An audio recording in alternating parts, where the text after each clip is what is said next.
Yo escucho proteger. Yo escucho proteger. Yo escucho proteger. Escucha proteger.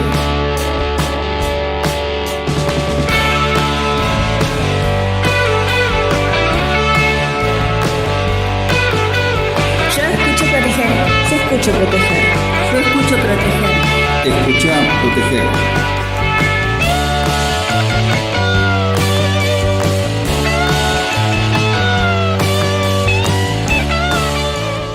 Muy buenos días, mi querida audiencia, ¿cómo están? Comienza otra emisión más de Proteger, octava temporada. Señoras y señores, somos pioneros en difundir la temática de seguridad por radio y medios digitales. ¿Quién les habla? Sergio Quiroga.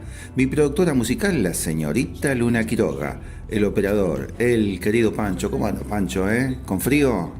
Se vienen semanas de frío, Como siempre, estimados, pueden escuchar Proteger los martes, jueves y sábados a las 10:30 horas, aquí en Radio IAS, la radio del Instituto Argentino de Seguridad, a través de la página www.ias.org.ar. Y si no pudieron hacerlo, no se hagan ningún problema, como siempre les digo, ingresen a mi canal de YouTube, que es @proteger_QISEG. Tenemos 358 videos hasta el momento, También pueden ingresar a las páginas de Facebook, Instagram, Twitter, iVoox, Spotify y demás. El teléfono de la producción, por si quieren ver un WhatsApp, es el 115-423-8476. Y también pueden enviar mail a consultora@quiseg.com.ar. Bueno, el entrevistado de la semana es el licenciado en criminalística Gabriel Gamarra. Nos va a hablar un poco de balística, más adelante les amplío. Continuamos con la columna de la señorita Sonesnal, con las recomendaciones proteger en la voz de Sofía Herrera, que todavía está en Alemania. Ayer estuve hablando con ella, quizás en septiembre se viene para Argentina unos días, así que bueno, bienvenida sea Sofía. También continuamos con la columna de Inés y Alfredo, que son personajes creados por la inteligencia artificial, con la columna del licenciado en periodismo Fernando Lescano y de los licenciados en seguridad Abel Nuxio y Leandro Hidalgo. Como siempre, invito a todos los profesionales de la seguridad que deseen participar en este programa, solo tienen que llamar a producción, no es condición de que ocupen un puesto prestigioso en seguridad, y de igual modo se invita al personal docente, no docente y alumnos del IAS. Bueno, producción, vamos con los cursos, que se viene el nuevo ciclo, el ciclo de agosto, Vienen muchísimos cursos, así que bueno, arrancamos. Tenemos el curso virtual sobre respuesta ante incidentes con persona, trauma, primeros auxilios. Es este viernes 27 de junio de 18:30 a 20:30. Como siempre, las inscripciones son a través del WhatsApp 011-6667-1064 o también puede escribir a informacion@ias.org.ar. Tenemos la especialización en seguridad contra incendios. Postítulo con reconocimiento oficial. Es el próximo ciclo lectivo, como les había dicho, en agosto del 2025 ya comienza, Así que vaya previendo. Para el próximo ciclo también tenemos la Tecnicatura Superior en Administración de Recursos Humanos, título oficial de nivel terciario, de alcance nacional. La carrera tiene una duración de 3 años. Modalidad presencial. Este es en la sede de Honduras. También recuerden que la promoción por inscripción anticipada, si usted se inscribe antes del 30 de junio, le bonificamos la cuota de agosto. Recién volvería a pagar en septiembre. Tenemos las especializaciones. La Escuela Superior de Seguridad e Higiene Industrial, instituto privado incorporado a la enseñanza oficial, característica A706, fundada en el año 1970. Tenemos la especialización profesional en riesgos psicosociales, especialización en seguridad contra incendio, especialización en protección ambiental. También tenemos la Tecnicatura Superior en Seguridad e Higiene en el Trabajo. También es un título oficial de nivel terciario de alcance nacional. La carrera tiene una duración de 3 años, modalidad presencial, sede Honduras. Y también se la puede hacer a distancia, Tenemos también para el ciclo de agosto Tecnicatura Superior en Administración de Empresas, título oficial de nivel terciario de alcance nacional. La carrera tiene una duración de 2 años, modalidad presencial también en la sede Honduras. Tenemos el curso virtual sobre prevención de riesgos laborales a la intemperie. Este es el miércoles 25 de junio, de 18:30 a 20:30. ¿Qué más tenemos, producción? Bueno, próximo inicio lectivo agosto 2025. También tenemos la Tecnicatura Superior en Marketing, título oficial de nivel terciario de alcance nacional, carrera que tiene una duración de 2 años, modalidad presencial también en la sede de Honduras. Y no se olviden del segundo Congreso del Noroeste Argentino, NOA, sobre seguridad, salud ocupacional, recursos humanos, medio ambiente y comunidad, Expo Seguridad 2025. Agéndese la fecha, viernes 26 de septiembre, presencial de 9 a 18 horas. Y tenga en cuenta que es en el aula magna de la Universidad Católica de Salta, Campo Castañares, sin número, Salta, Argentina. Bueno, vamos al área de editorial, producción. ¿Interesado en la seguridad? En Segulupa te ofrecemos artículos escritos por profesionales graduados universitarios en seguridad. Participa, aprende y compartí en www.segulupa.com. Segulupa, investigación y divulgación en materia de seguridad. Como les había dicho, vamos a emitir la entrevista con el licenciado en criminalística Gabriel Gamarra. Va a hablar sobre balística en general, ¿no? Sobre pericias y demás temas. Pero ¿qué pasó?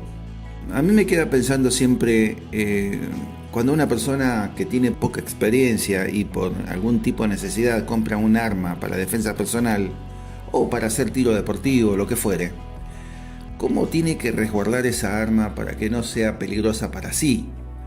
Para garantizar la seguridad y evitar accidentes con armas de fuego en el hogar, la Agencia Nacional de Materiales Controlados, ANMAC, y otras fuentes oficiales recomiendan seguir estas medidas. Tratar siempre el arma como si estuviera cargada. Nunca apuntar el arma hacia una persona, ni siquiera por accidente. Mantener el dedo fuera del gatillo hasta el momento de disparar. Mientras no se use, mantener el arma descargada con el cerrojo abierto o el tambor volcado. Guardar el arma descargada y separada de la munición. El arma debe estar descargada cuando se guarda. Guardar las municiones en el lugar separado del arma para evitar accesos rápidos y accidentes. Almacenar el arma en un lugar seguro bajo llave, utilizando una caja fuerte, armario cerrado o depósito con llave para guardar el arma y las municiones. Asegurarse de que el lugar sea inaccesible para niños, personas no autorizadas o con intenciones indebidas. Educar todos los miembros del hogar sobre la seguridad con armas. Explicarle a los niños que las armas no son juguetes y los riesgos que implica su manejo inadecuado. Enseñar las normas básicas de seguridad a todos los que puedan estar en contacto con el arma. Cumplir con las normativas legales y controles de la ANMAC. Mantener la documentación en regla, como la credencial de legítimo usuario y la tenencia registrada. La ANMAC puede realizar inspecciones para verificar las condiciones de seguridad del almacenamiento. Transportar el arma descargada y en su funda o caja. Cuando se traslade el arma fuera del domicilio, debe estar descargada y separada de las municiones en un estuche o funda adecuada. Estas medidas buscan prevenir accidentes, evitar el acceso no autorizado y cumplir con la legislación vigente para la tenencia responsable de armas de fuego en el hogar en Argentina. Bueno, espero que estos pequeños consejos les haya servido a quienes poseen armas en sus domicilios, ¿no? Así que Pancho, ¿qué le parece si vamos poniendo un poco de música? Así vamos preparando el segundo bloque. Cuando usted quiera. Yo escucho proteger. Yo escucho proteger. Yo escucho proteger. Escucha, proteger.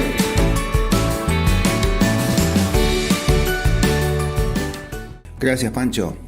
Bueno, ahora viene la columna de la señorita Sonesnal, que es docente e investigadora independiente en seguridad vial, reside en Caleufú, provincia de La Pampa, y esta semana nos trae el siguiente tema: medicamentos recetados y drogas ilegales, influencia de estos en la conducción. Ahí pegadito a ella vienen las recomendaciones Proteger, en la voz de Sofía Herrera, quien desde Alemania continúa con su ciclo Recomendaciones para evitar robos cuando sos chofer de camiones. Cuando usted quiera, Pancho, comenzamos a escucharlas. Buen día, Sergio, oyentes de Proteger. Desde Caleufú, provincia de La Pampa, haré mención a medicamentos recetados y drogas ilegales, la influencia de estas al momento de la conducción. Muchos medicamentos recetados y drogas ilegales pueden afectar fuertemente la capacidad de conducir. ¿Qué dice la ley con respecto a esto? Señala que la ingestión de drogas impide conducir cuando altera los parámetros normales de la conducción, cuando provoca somnolencia, fatiga o alteración de la coordinación motora, la atención, la percepción sensorial o el juicio crítico. Es fundamental saber que tanto en el caso del alcohol como el de las drogas, los primeros efectos psicológicos ya son peligrosos. La desinhibición, un aumento de confianza y la sobreestimación de la propia capacidad, con la consiguiente subestimación del peligro, son síntomas que pasan inadvertidos a la vista, pero motivan en el conductor comportamientos de riesgo, como por ejemplo, aumento de la velocidad, sobrepasos audaces.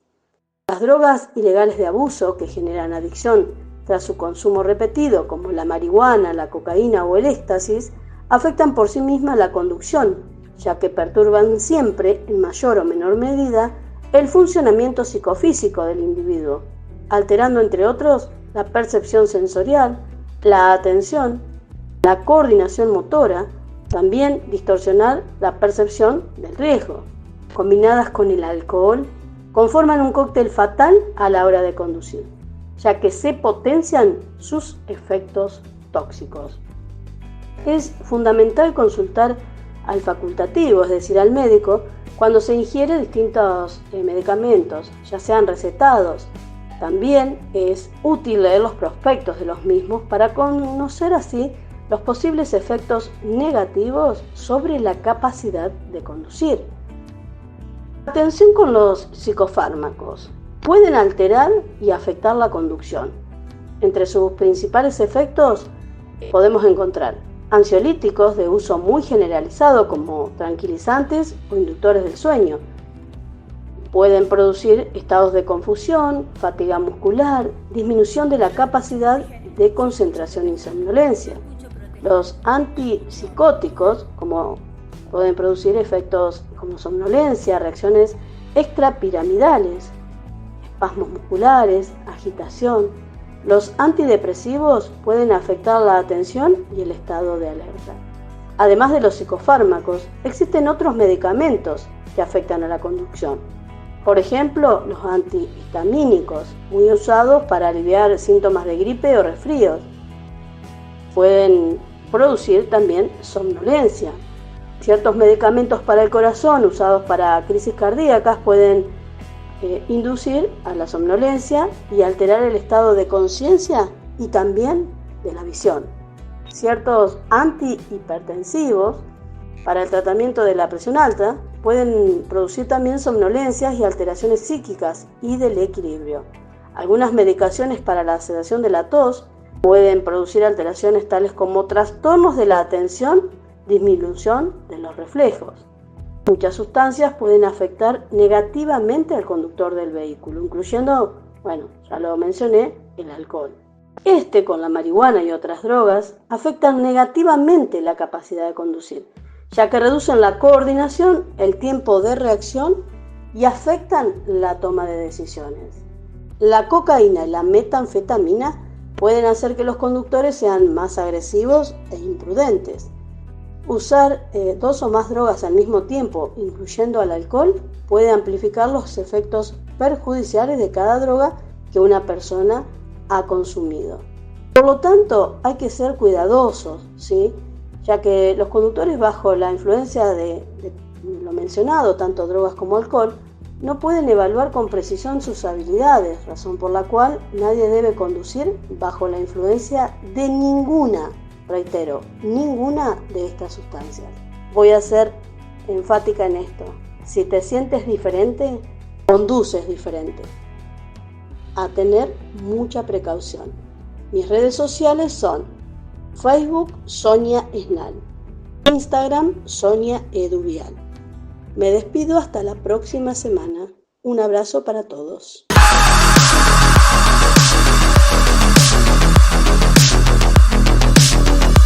Escucha, proteger.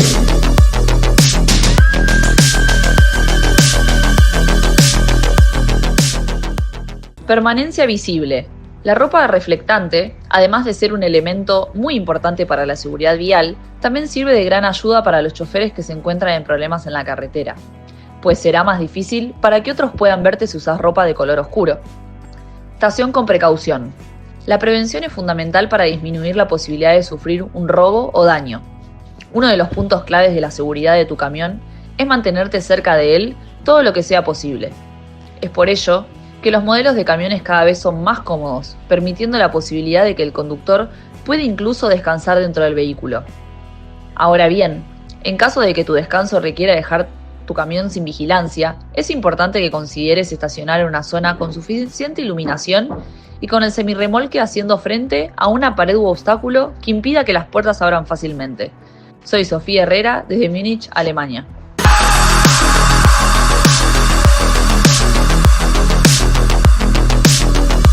Escucha, proteger.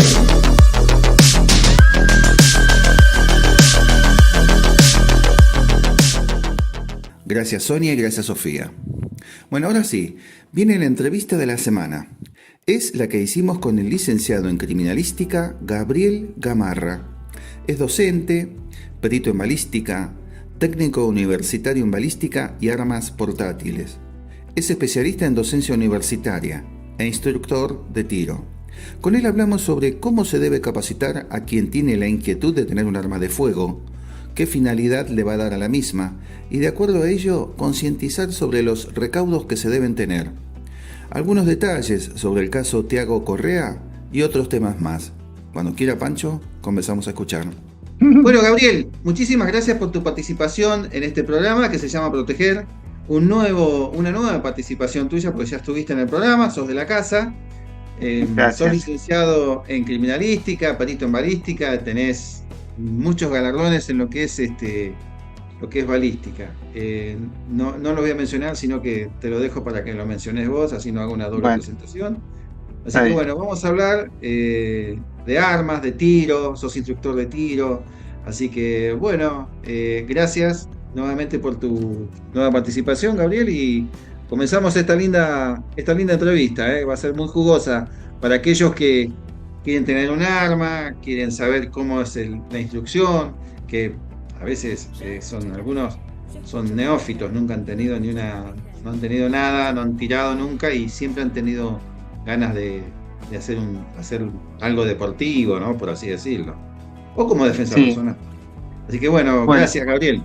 No, gracias a vos y gracias por una vez más la invitación. Gabriel, vos sos instructor de tiro, empecemos por ahí. ¿Cuál es el inicio de una instrucción a alguien que nunca tuvo un arma, que dice, bueno, me compré un arma y me voy a instruir con Gabriel, ¿no? La primera explicación, la primera instrucción es teórica, ¿no? ¿Qué es lo que le decís al futuro tirador? Bueno, básicamente la primera instrucción es pre-compra del arma. Debería serlo así. En realidad es así. Claro. Porque aunque la ANMAT exige ciertas condiciones para los legítimos usuarios, tiene que haber una preinstrucción antes de adquirir un arma de fuego. Lo primero y principal es tener en cuenta que un arma de fuego no es... históricamente se lo conoce como una herramienta, un arma de fuego. Un arma en sí es una herramienta. Recordemos cuando estábamos en la época de la prehistoria, que salían 50 hombres prehistóricos a cazar un mamut a mano limpia, y después cuando se dieron cuenta, por ejemplo, que podían utilizar hachas, fabricar herramientas, como por ejemplo el hacha, bueno, en vez de 50 salían 20. ¿Por qué? Porque tenían una extensión de su brazo y de su mano de obra, digamos, que era en este caso un arma primitiva, un hacha, un arco y flecha, Claro. lo que fuere.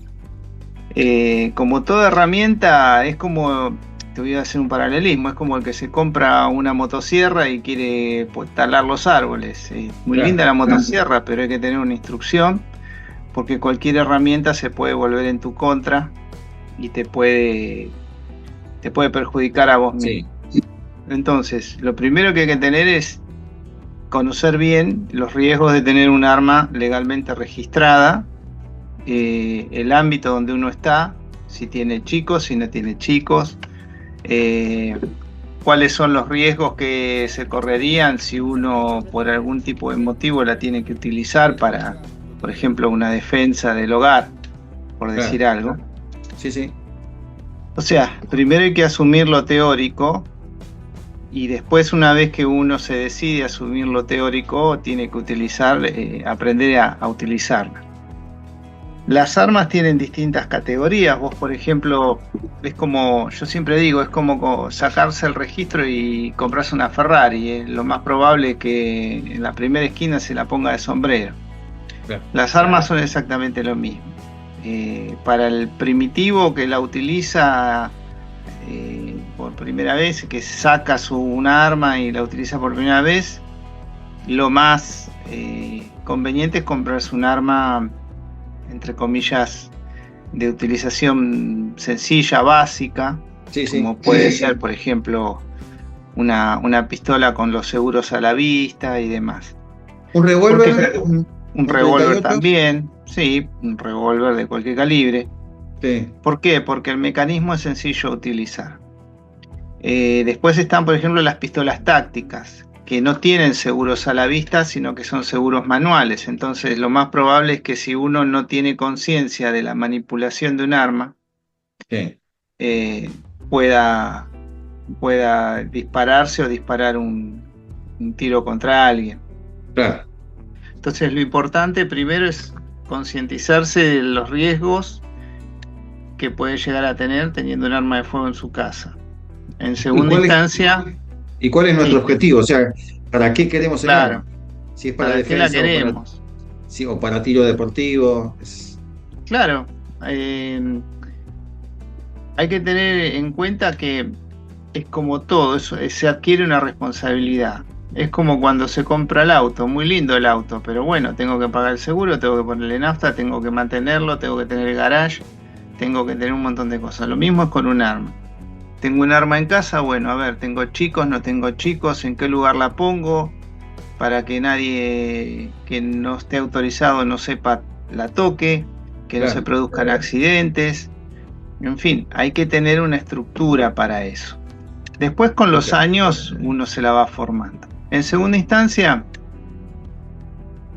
nosotros en el liceo militar y en cualquier instrucción militar que te hagan, o de fuerzas de seguridad, entiendo también, te van a decir que el arma es tu amiga, o sea, el arma es parte tuya. Sí. Por lo tanto, hay que conocerla. Hay que saber la capacidad de tiro que tiene, hay que sentir el agarre, hay que conocer bien los seguros, dispararla, sentirla, o sea, es una extensión, es una herramienta, es una extensión de tu mano. Sí. Y en tercera instancia, la práctica hace al maestro. Entonces, de nada sirve tener una hermosa arma de fuego en tus manos si resulta que vas una vez cada un año al polígono. No te sirve eso. Hay que ir por lo menos, no sé, una vez cada 2 meses, por lo menos a quemar unos cartuchos, a usarla, a manipularla, a conocerle las mañas, a trabajarla y a tenerla como una herramienta más. Es como, vuelvo a repetir, volvemos a la analogía de la motosierra. O sea, cuanto más vos la podés utilizar en la práctica, mejor vas a conocer los ruidos incluso. Claro. Y las cosas que se deben hacer y que no se deben hacer. Bueno, esto es exactamente lo mismo. La diferencia es que las consecuencias que vos podés llegar a tener al utilizar un arma de fuego por defensa,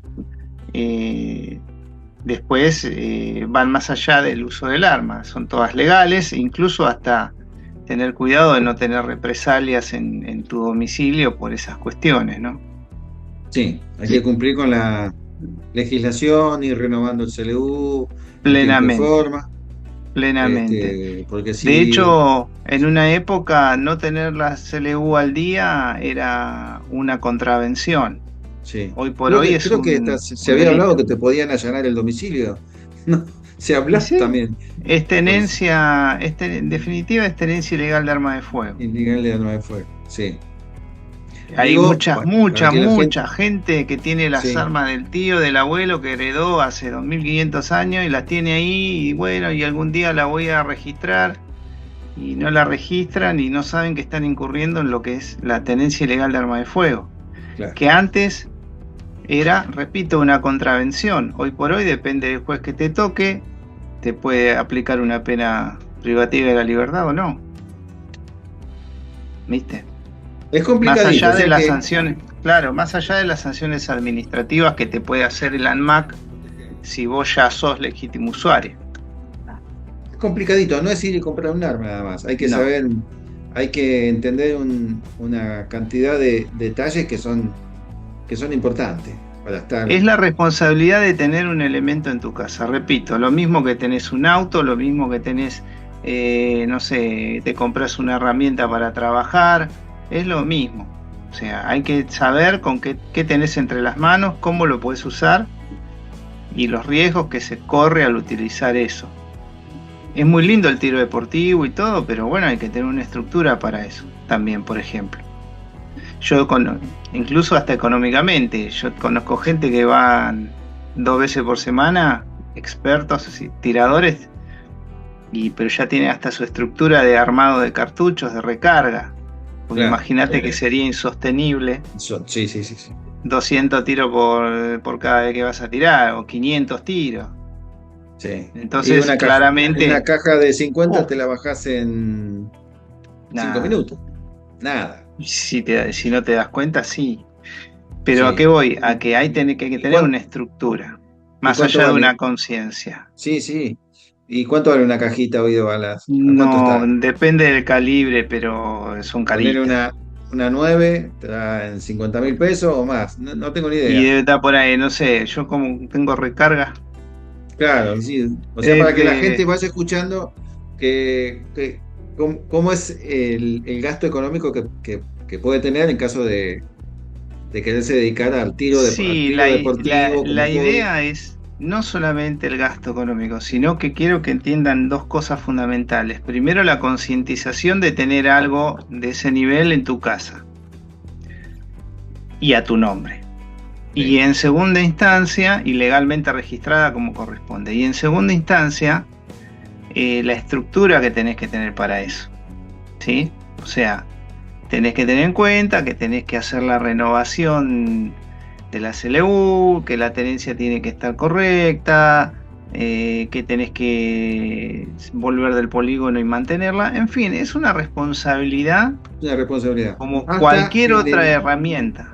Hasta en el supuesto hecho de que la uses como defensa, ¿no? Bueno, O sea, que le hagas una herida de bala, no vamos a decir que lo matás, le hagas una herida de bala a alguien que entra en tu casa también. Ahí entra también a jugar ciertos temas como la legítima defensa, por eso hay hay que estar jueces, vamos a ver decidido cómo y un juez, entrenado. claro, va a analizar la situación. Hay que estar ¿Y sí? muy bien entrenado, sí, Un fiscal y después un juez, a ver cómo te lo toma. claro. También, O sea, y después las consecuencias. Pues, suponete que abatís a un delincuente en tu casa, la casa te queda marcada, tenés que mudarte, tranquilamente, sí, porque vas a vivir pensando en que en cualquier momento puedes llegar a tener una represalia, claro. porque no queda ahí. Y el cargo de conciencia de haber herido o Sí, también. El matado, trauma de la familia, sí. o sea, es un tema Es que un hay que tema. tener en cuenta.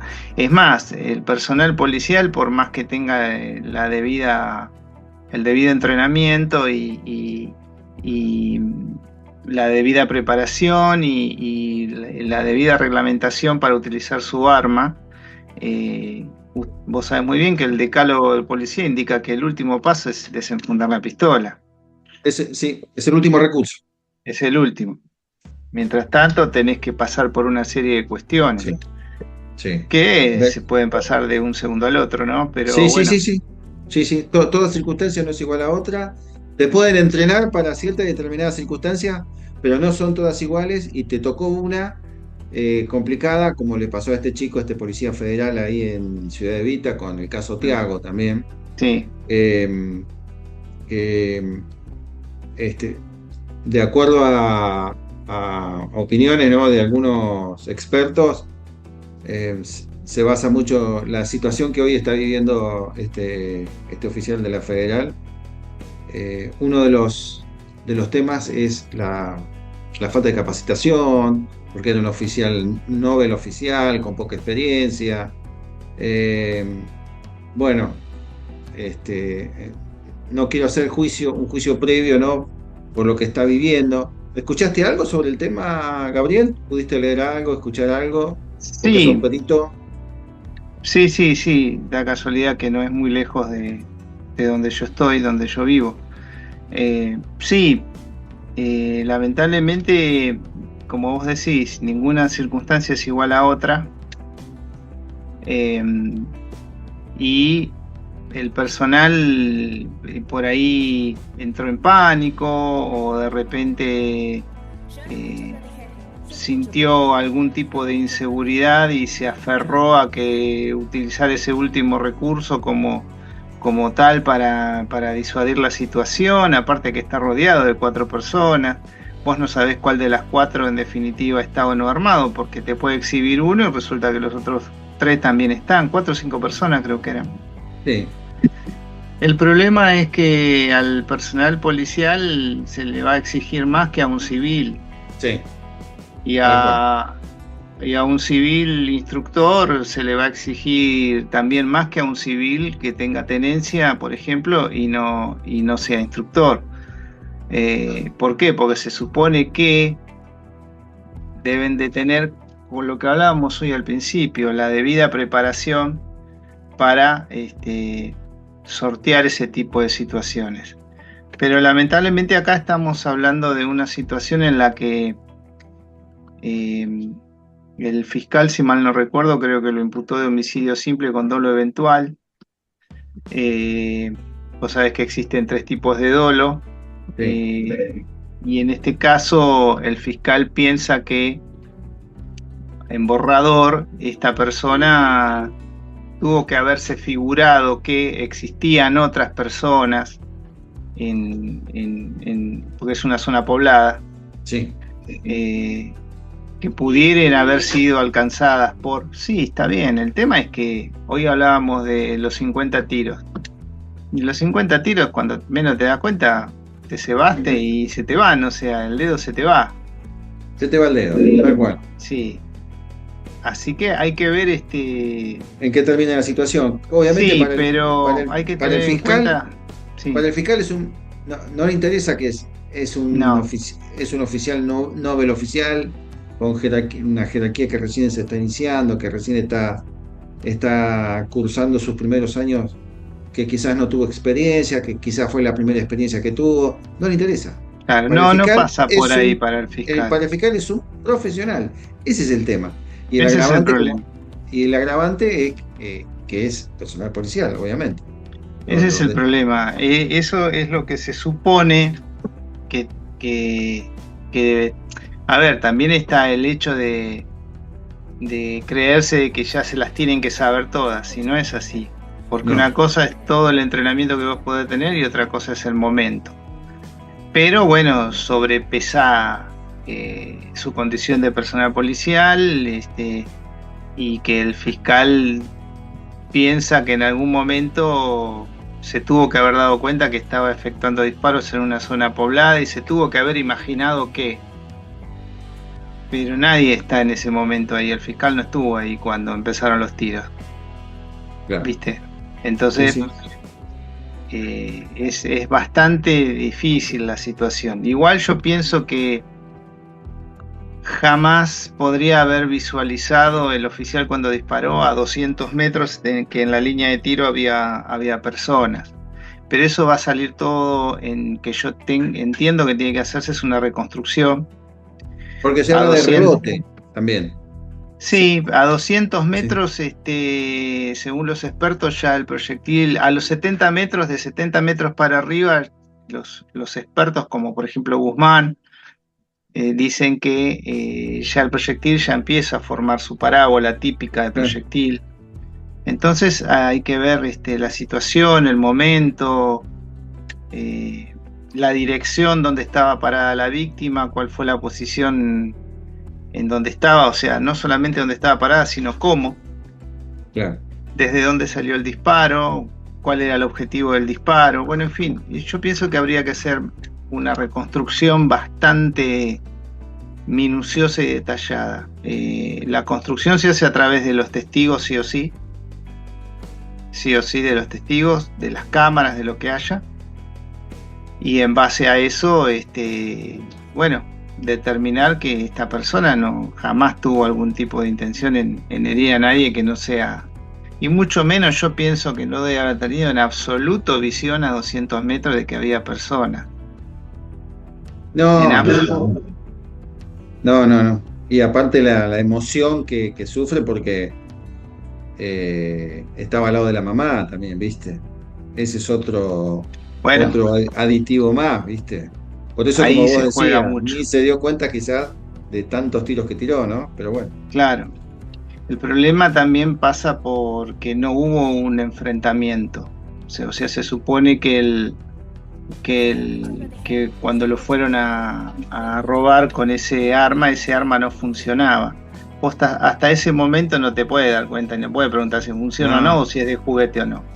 No, tal cual. Pero yo vi varios videos y la secuencia de disparo es muy rápida. ¿Viste? Sí. Muy rápida. Son 11 tiros muy rápidos.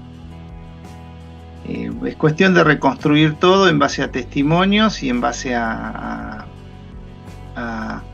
reconstrucciones reales del hecho, incluso hasta en la misma hora, que no pase mucho tiempo, porque viste, los climas van cambiando y a la misma hora no es lo mismo de acá a 15 o 20 días que de acá a 15 días atrás, viste, porque van cambiando las épocas, vamos entrando en invierno, entonces a las 7 de la mañana la luminosidad de las 7 de la mañana de hace un mes atrás no es la misma que de las 7 de la mañana de hoy, ni de que dentro de un mes más. Claro. Entonces, hasta ese detalle habría que cuidar. Ir a la más o menos, apurarse, el problema es que hay que apurarse, reconstruir todo y hacer una reconstrucción integral de los hechos. ¿Viste? Pero bueno, hay que ver cómo sale. ¿Cómo sale toda esta situación, no? Esperemos Y sí, que salga lo mejor posible para todos, ¿no? Bueno, para Gabriel, todos. sí, estamos llegando al final de la entrevista. Sos perito en balística y también hacer peritajes a nivel particular. ¿Querés dejar algún mail o un blog, algo donde la gente se pueda contactar con vos por si te necesita? Sí, yo tengo mi casilla de email. Mi nombre es Gabriel Alejandro Gamarra Biglione. Mi email es gagbiglione con b corta @hotmail.com. Ahí yo hago pericias de parte, perito consultor técnico. La especialidad mía es balística, pero como la primera titulación mía fue en licenciado en Ciencias de la Criminalística, bueno, hago pericias de otros tipos también. Incluso, claro, como no tenemos colegio aquí en Provincia de Buenos Aires ni en Capital Federal, pertenezco a ciertas agrupaciones en las que de repente por ahí me piden alguna pericia que no está dentro de mi expertise, pero siempre conozco a alguien que sí lo está, y al revés, entonces siempre nos vamos pasando los casos o las consultas técnicas, y se arma un grupo de trabajo que abarca todas las especialidades, ¿no? Okay. Gabriel, espero que te hayas sentido cómodo, ¿eh? Sí, ¿cómo que no? Has Como estado siempre. genial, como siempre, Gabriel. Bueno, muchas Eh, gracias. Así que no, el agradecido soy yo que hayas participado nuevamente para, para decirle, darle a la audiencia un pantallazo de lo que es una iniciación criminalística, un perito criminalística, un perito en balística con todos tus saberes, ¿no? Así que, bueno, te agradezco nuevamente y nos estaremos viendo en otra oportunidad. ¿Qué te parece? Cuando gustes, siempre a disposición. Bueno, muchísimas gracias, Gabriel. Un abrazo a la A vos. distancia. Igualmente.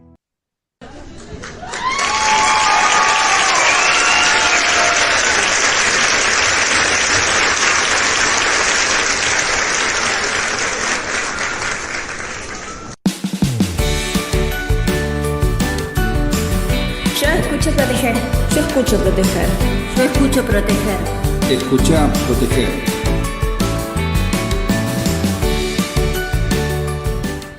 Gracias, Gabriel, por tu participación en este programa, ¿eh? Un genio, Gabriel.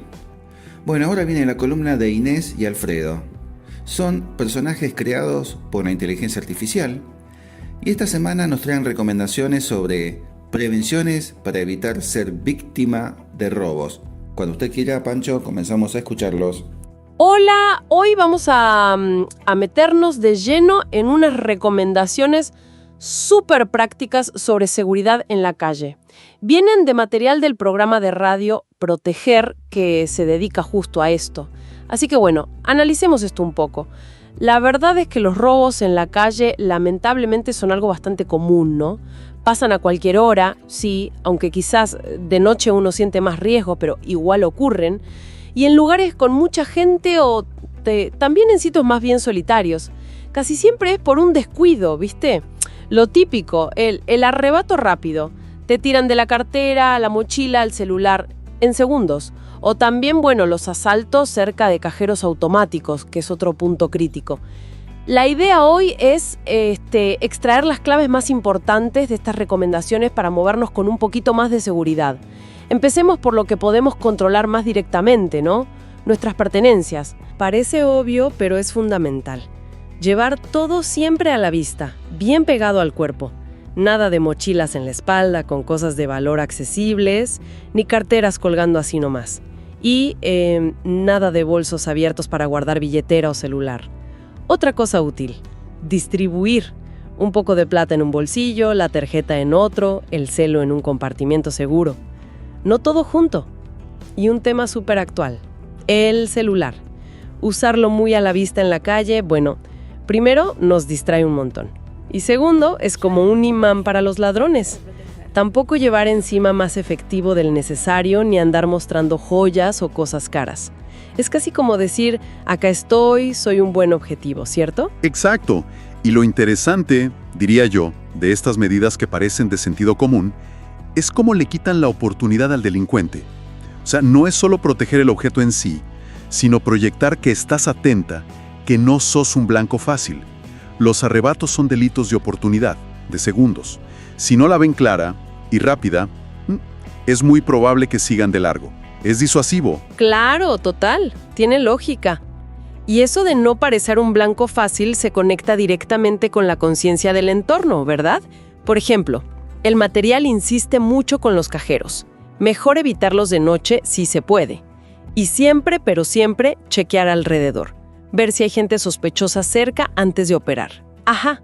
También hablan de las aglomeraciones, en el transporte, en la calle, mantener una distancia prudente. Y eso de rechazar ofrecimientos raros en la calle, que a veces son pura distracción para otra cosa. Para la noche, la recomendación es bastante clara. Avenidas iluminadas, con gente. Evitar calles oscuras o donde haya grupos parados sin razón aparente.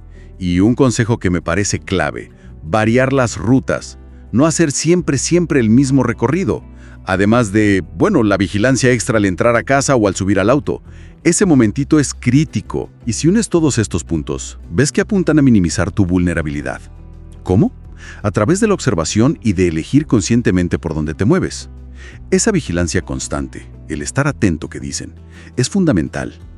Lo de variar rutas, por ejemplo, es genial porque rompes la predictibilidad. Si alguien te estuviera observando para ver tus patrones, pues se lo complicas. Son pequeñas decisiones, pero sumadas te hacen menos previsible, ¿viste? Queda un punto importante que mencionan. Sobre la reacción si ya te enfrentas a alguien sospechoso. La indicación es nada de movimientos bruscos y sobre todo no resistirse. Sí, y esto, nos lleva a pensar en las prioridades, ¿no? En una confrontación directa, la seguridad personal está por encima de lo material. Entregar las cosas, aunque duela, busca minimizar el riesgo de que la situación escale a violencia física. Es, digamos, la opción para preservar la integridad, prevenir algo peor. Entonces, resumiendo un poco, ¿qué nos llevamos de todo esto? Parece que gran parte de la seguridad en la calle depende de nosotros mismos, ¿no? De nuestra atención, de ser prudentes con las cosas, de elegir por dónde vamos, para no darles facilidades. Exactamente. Nadie está exento al 100%, eso está claro. Pero adoptar estos hábitos, hacerlos parte de la rutina, sí reduce significativamente la probabilidad de que te pase algo. Son pequeñas precauciones que se incorporan al día a día. Y para dejar picando una idea, más allá de lo que cada uno haga individualmente de estas tácticas físicas, ¿cómo juega la percepción colectiva sobre un lugar? O sea, si un barrio tiene fama de inseguro, o al revés, de muy seguro, ¿cómo influye eso en cómo caminamos por ahí, incluso si seguimos todas las recomendaciones personales? ¿Cuánto pesa ese ambiente general? Interesante pregunta para seguir pensando. Bueno, con esto cerramos nuestra exploración de hoy. Yo escucho proteger. Yo escucho proteger. Yo escucho proteger. Escucha, proteger.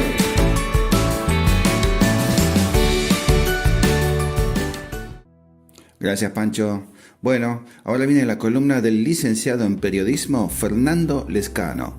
Es técnico en seguridad e higiene especializado en la industria automotriz. Esta semana nos trae el siguiente tema: el derecho al trabajo. Cuando usted quiera, Pancho, comenzamos a escucharlo. Hola, ¿qué tal, amigos? De Proteger les habla como siempre su servidor Fernando Lescano, técnico en seguridad e higiene especializado en la industria mecánico automotriz. Hoy vamos a hablar de un tema importantísimo que tiene que ver con el derecho al trabajo. Principales conceptos sobre trabajo, principios del derecho laboral y contrato de trabajo. Pero en principio vamos a definir qué significa la terminología trabajo. ¿Qué es el trabajo? Bueno, es una actividad consciente y disciplinada del hombre, tendiente a producir bienes o prestar servicios. Actividad que genera desgaste de energía y por lo que se recibe una remuneración. Se debe determinar si todos los trabajos son regulados por el Código del Trabajo. Para que sean regulados deben reunir ciertas características, entre ellas, por ejemplo, debe ser libre y voluntario, ya que para que se perfeccione un contrato tiene que existir manifestación de voluntad. Es un trabajo personal, porque el sujeto de la relación laboral es una persona. Artículo 3 del Código de Trabajo, el concepto donde da el concepto de trabajador. Debe ser un trabajo productivo, en el sentido que genere la creación de bienes o prestación de servicios. Tiene que ser por cuenta ajena, que el producto de ese trabajo se radique en el patrimonio de otro. Debe ser remunerado. Además, el código no regula el trabajo voluntario. Debe ser subordinado o dependiente. Por regla general, que el trabajador acate directrices, es decir, las órdenes del empleador. Debe someterse a la organización de la empresa. ¿Cuáles son los principios que informan el derecho? ¿Cuáles son esos principios del derecho laboral? Lo más importante son: principio pro-operario, tutelar o protector. Es un principio que en esta materia se manifiesta principalmente en aplicación de la norma más beneficiosa frente a dos disposiciones legales aplicables. Debo aplicar la norma más favorable al trabajador. Principio de irrenunciabilidad de los derechos laborales.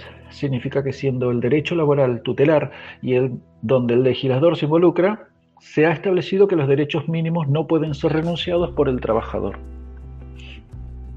Principio de normatividad mínima. Estos derechos irrenunciables constituyen la base de la negociación de toda relación laboral. La legislación lo establece para garantizarle derechos mínimos al menor capacitado o preparado. Principios de sobreregulación jurídica. Tiene como base el principio de normatividad mínima y en base a este se pueden seguir estableciendo beneficios al trabajador. Las cláusulas de los contratos deben escribirse en forma clara, deben establecer parámetros claros de comparación. Principios de la no discriminación. Las distinciones, exclusiones o preferencias basadas en las calificaciones exigidas para un empleo determinado no serán consideradas discriminación. Principios de la continuidad. Consiste en obtener que la relación laboral entre las partes sea lo más permanente posible, continua. Principios de la primacía de la realidad. Tanto para elaborar la ley como para resolver conflictos, el legislador tiene que tener presente lo que ocurre en la realidad. La relación laboral y el contrato de trabajo. Hablemos un poquito de eso. Trabajador dependiente. El empleador es una persona natural o jurídica que utiliza los servicios materiales o intelectuales de una o más personas. El trabajador, ¿qué es el trabajador? Bueno, es una persona natural que presta servicios intelectuales o materiales bajo dependencia o subordinación y en virtud de un contrato de trabajo. El trabajador independiente, ¿qué es? Es aquel que en ejercicio de la actividad que se trate no depende del empleador alguno ni tiene trabajadores bajo su dependencia. Es independiente, es libre de acción. Depende de sus producciones o de sus servicios propios. El contrato de trabajo. ¿Qué dice el contrato de trabajo respecto a estos trabajadores? Artículo 7 del Código del Trabajo dice, establece que el contrato individual de trabajo es una convención por la cual el empleador y el trabajador se obliga recíprocamente el trabajador a prestar servicios personales bajo dependencia y subordinación del empleador, era lo que decíamos, el trabajador dependiente, y el empleador a pagar por estos servicios una remuneración determinada. Del concepto se desprenden elementos considerados esenciales. Prestación de servicios en donde la obligación principal la tiene el trabajador y tiene que ser libre o voluntario, personal por cuenta ajena, productivo. Pago de la remuneración. Es la obligación principal del empleador junto. Debe haber un vínculo de dependencia y subordinación que es lo que caracteriza el contrato de trabajo y de faltar el vínculo degenera otro contrato. ¿Cuáles son las características de ese contrato de trabajo? Es bilateral, ya que concurren las voluntades de dos o más personas. Es oneroso, ya que tiene por objeto la utilidad de los dos contratantes, por cuanto el empleador se beneficia de la prestación de servicios del trabajador y éste se beneficia por la remuneración que recibe de ella. Es conmutativo, ya que ambas partes se obligan a dar o hacer algo que se mira con equivalente de lo que la otra debe dar o hacer a su vez. Es principal, porque existe por sí mismo sin la necesidad de otro contrato. Es nominado, porque tiene una individualidad, su propia denominación y contiene una regulación jurídica propia. De tracto sucesivo, se perfecciona día a día acomodándose a las diversas situaciones laborales. Es rígido, porque el legislador establece una normativa mínima. Es consensual, por último, porque se perfecciona por el consentimiento. Bueno, queridos amigos, esto es todo sobre derecho del trabajo. No los quiero aburrir más. La próxima clase vamos a extendernos con respecto a ciertas clasificaciones del contrato de trabajo. A ver, ¿qué nos dice el artículo 7 del contrato de trabajo? ¿Por qué se llama colectivo? ¿Por qué se llama original, a plazo fijo y de términos indefinidos? Los vamos a dejar acá, nos vamos a ver la próxima. Los saluda el técnico en seguridad e higiene especializado en la industria mecánico-automotriz, Fernando Lescano, su servidor. Muchas gracias por la atención, nos vemos la próxima. Yo escucho proteger. Yo escucho proteger. Yo escucho proteger. Escucha proteger.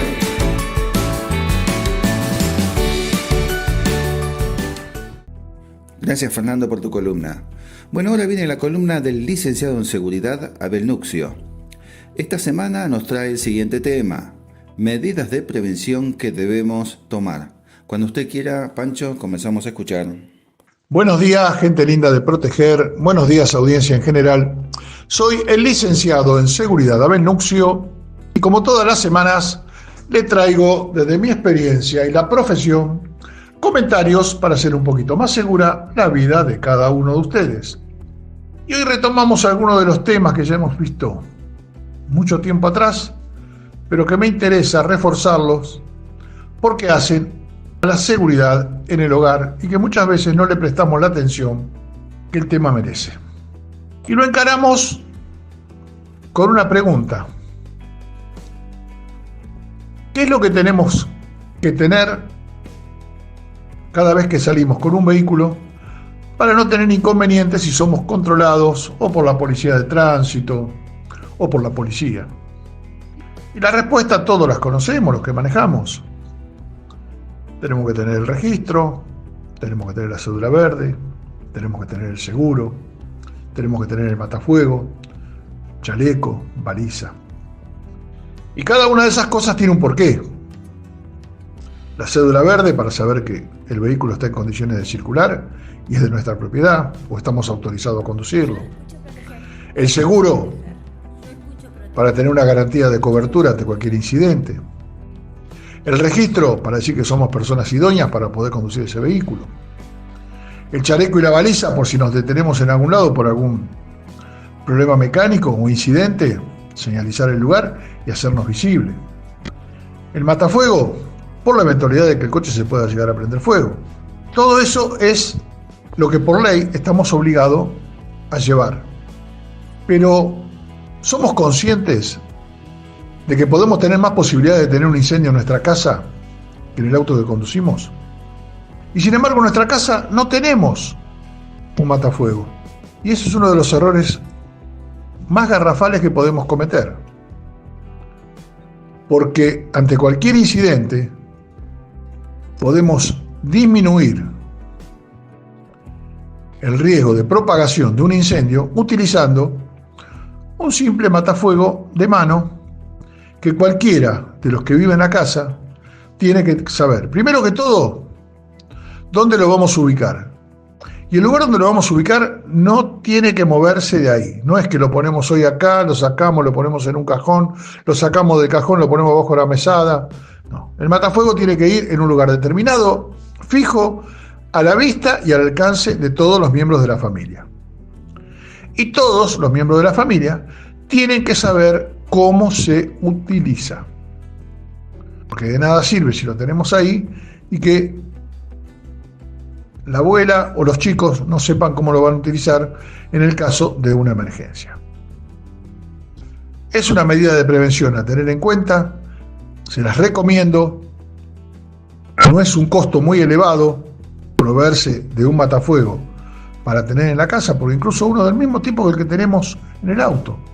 Necesitamos una gran aparatología antisiniestral. Un simple matafuego de auto nos va a alcanzar para hacer un primer ataque ante un principio de incendio. Espero que el comentario les sirva y será hasta la semana que viene. Yo escucho proteger. Yo escucho proteger. Yo escucho proteger. Escucha Proteger.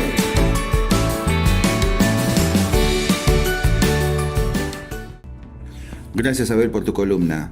Bueno, ahora le toca el turno al licenciado en Seguridad, Leandro Hidalgo. Esta semana nos trae el siguiente tema: la utilización de la inteligencia artificial en tareas prácticas y concretas en cuanto a seguridad física y seguridad e higiene. Cuando usted quiera, Pancho, comenzamos a escucharlo.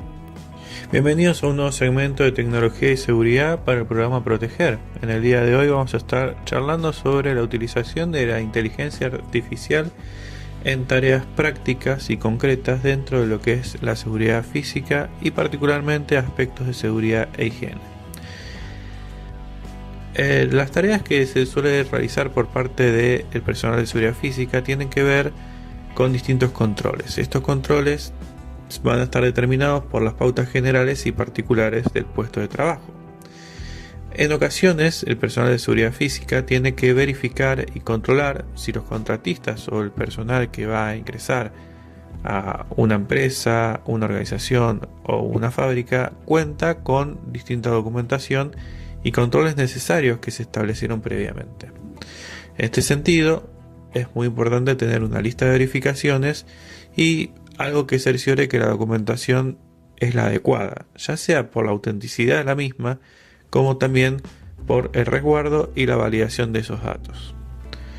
Amén de esto, también es importante determinar si hay pautas particulares que exijan cierto control sobre el uso de elementos de protección personal. Si bien el personal de seguridad física no va a cumplir las tareas que tiene que realizar un técnico especializado, sí puede ser que pueda complementar estas tareas en las cuales tenga que determinar los controles o pueda tener efectivamente ese rol el cual deba determinar en ciertas circunstancias. En este sentido, se puede apoyar uno en la tecnología para validar esta información. Por ejemplo, existen en la actualidad cámaras normales, tradicionales, que se le puede incorporar alguna verificación que determine si la persona tiene, por ejemplo, lo que son los cascos adecuados para el lugar de trabajo o si cuenta con determinados elementos de protección personal, como puede ser la protección de ojos o lo que tiene que ver con el calzado. Esto se realiza mediante lo que es inteligencia artificial.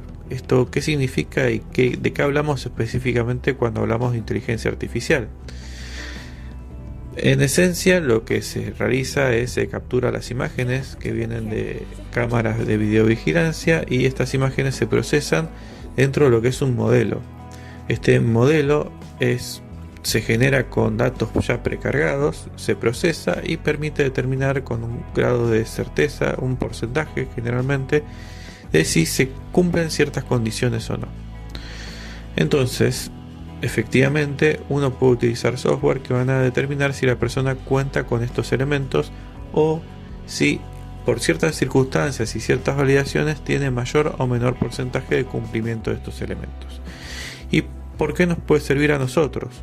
Bueno, nos puede servir desde el punto de vista de la seguridad física para que nos dé una alerta temprana de si está en una zona determinada que se requiere la utilización de estos elementos de protección personal y no los cuenta, para poder advertir de que debe contar con estos elementos. Este tipo de tecnología se basa en lo que se denomina visión por computadora. En general se utilizan algunos software como pueden ser OpenCV y librerías en lenguaje de programación Python que facilitan estas tareas. Es importante que la seguridad física pueda trabajar en conjunto con estos elementos de seguridad electrónica y particularmente los avances que existen en la actualidad respecto de la inteligencia artificial. Así como lo estamos viendo actualmente con este tipo de tecnología orientado a lo que es seguridad y higiene, se puede realizar lo que es este tipo de visión por computadora y videoanalítica en distintos rubros y con distintas cuestiones. Esto fue el segmento Tecnología y Seguridad para el programa Proteger.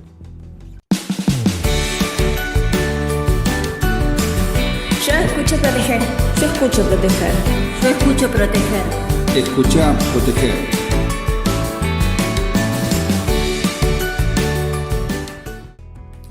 Bueno, mi querida audiencia, ya hemos llegado al final de otra emisión más de Proteger. Gracias a los directivos de la radio por permitirnos difundir este programa. Y gracias a lo mejor que tenemos, que son los técnicos, columnistas, musicalizadores, editores, investigadores y la gente de Community Manager, que después difunde este programa por todas las redes. Todos hacen que este producto cada día sea un poquito mejor. Y siempre recuerde que si tiene problemas de seguridad, contrate a un profesional de la seguridad, porque tienen la potestad de resolverlos. ¡Chau!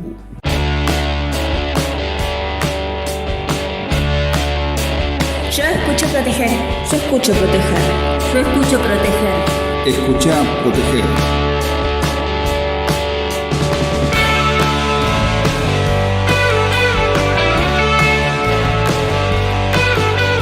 Yo escucho proteger. Yo escucho proteger. Yo escucho proteger. Escucha proteger.